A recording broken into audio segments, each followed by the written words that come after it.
Thank you, Madam Speaker, and I thank my colleague from the District of Columbia for her assistance today, as well as we bring this American classic to the floor of the House of Representatives.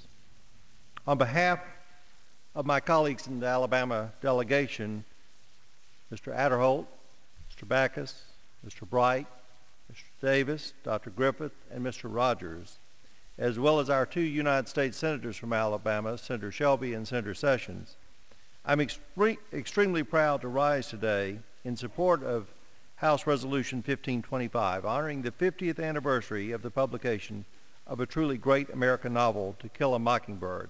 And Madam Speaker, I yield myself such time as I may consume. The chair recognizes the gentleman. It was 50 years ago this month when Nell Harper Lee of Monroeville penned what is today considered one of the most beloved American stories of all time.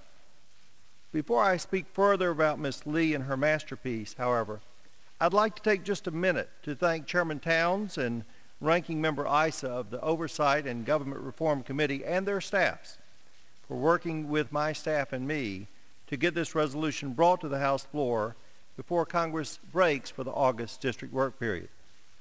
If approved, I hope to present a copy of this resolution to the people of Monroe County when I return home later this week. I would also like to thank the Speaker of the House, the Majority Leader, and the Majority Whip, Mr. Hoyer and Mr. Clyburn, as well as the Minority Leader, Mr. Boehner, and Minority Whip, Mr. Cantor, not to mention all of the other members of Congress who have co-sponsored this resolution, for their encouragement and support in finding an appropriate way to honor Miss Lee, her family, as well as the wonderful people of Monroeville, Alabama, a town of approximately 7,000 people, which I am proud to say I represent in Alabama's 1st Congressional District. Without a doubt, the people of Monroeville and Monroe County all join with me and this body as we celebrate this proud moment. For as people all across America know, Monroeville provided the real-life setting for the fictional town of Macomb, where the story of To Kill a Mockingbird comes to life. Madam Speaker, I am pleased to offer this resolution, which also honors the remarkable achievements of a Pulitzer Prize-winning South Alabama author, whose words have not only inspired generations, but in a very real way have helped to change our nation and the world for the better. Born on April 28, 1926 to A.C. and Frances Finch Lee, Nell Harper completed her first and only novel in 1960. In fact, it appeared for the very first time on July 11th of that year. Upon its publication, Nell, as she is affectionately known to her family and close friends, reportedly remarked that she hoped that her book would win some encouragement for what was a budding writing career.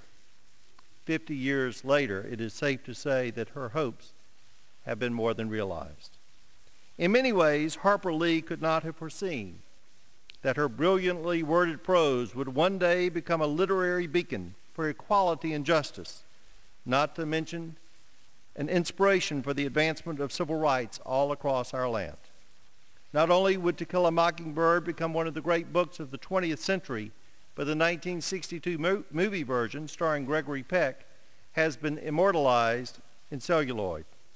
In fact, the courtroom interior shown in the movie is the exact replica of the interior of the old Monroe County Courthouse, which people can visit today and is part of the Monroe County Heritage Museum.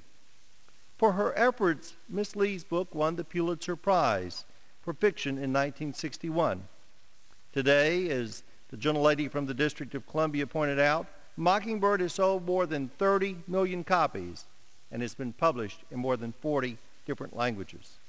In survey after survey asking which one book civilized people should read, To Kill a Mockingbird routinely finishes second only to the Holy Bible. And the movie, which premiered in 1962, won 3 Oscars, including Best Actor for Mr. Peck, who brought the character of Atticus Finch to life. We know the characters as though they lived just down the street from us. Their scout, Miss Lee's 6-year-old narrator, as well as her father Atticus, who held every one of us with each word as he paced the courtroom floor while delivering his impassioned argument in defense of Tom Robinson. How many young lawyers today credit Atticus Finch with inspiring them to go into law? Their scout's older brother Jim, their housekeeper Calpurnia, their neighbor Dill, and of course Tom Robinson, the black man who was wrongly accused of rape. Madam Speaker, this month, as we celebrate the 50th anniversary of To Kill a Mockingbird, we also use this fitting occasion to honor the remarkable life of its author, Harper Lee. The people of Monroeville have warmly embraced Miss Lee's legacy by staging annual public performances of her famous book to the delight of audiences in Monroeville and throughout the South, as well as at the Kennedy Center in Washington, D.C., not to mention standing room only crowds in England and in Israel. In fact, just a few weeks ago, Monroeville hosted a special 50th anniversary tribute to Harper Lee and her famous novel, attracting admiring fans from all across the country. A half-century after the ink has dried on this first edition of To Kill a Mockingbird, its pages still call our better instincts of decency and fairness to our fellow man, while reminding us that prejudice, though too common, must continue to be confronted.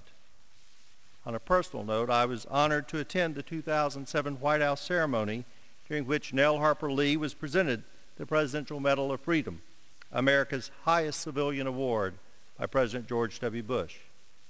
In presenting this award to Miss Lee, the President noted, "To Kill a Mockingbird has influenced the character of our country for the better. It's been a gift to the entire world. As a model of good writing and humane sensibility, this book will be read and studied forever." After the medal ceremony in the East Room and after a brief reception in the State Dining Room, I was truly touched as people stood literally the length of the White House, including some of the other recipients of the award ceremony that day, just for the opportunity to thank Miss Lee for her gift to mankind. And in a moment that I will truly never forget, I remember as the ceremony was winding down, standing next to Miss Lee in the foyer of the White House, while the conductor of the President's own, the United States Marine Band, led the orchestra in the musical score from the opening credits of the movie by Elmer Bernstein.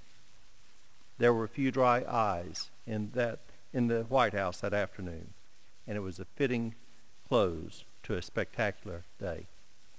Madam Speaker, here on the 50th anniversary of To Kill a Mockingbird, the people of Monroeville, Monroe County, and all across Alabama could not be more proud of our favorite daughter and her lasting legacy. To Miss Nell, her sister Miss Alice, and the many others who helped inspire this story, America offers our warmest congratulations and love on this special occasion. And no doubt for the generations to come that will also be touched and inspired by this timeless story, we add a special word of thanks for the gift that has never stopped giving. Madam Speaker, I urge all the members to support H.Res. 1525, and I reserve the balance of my time.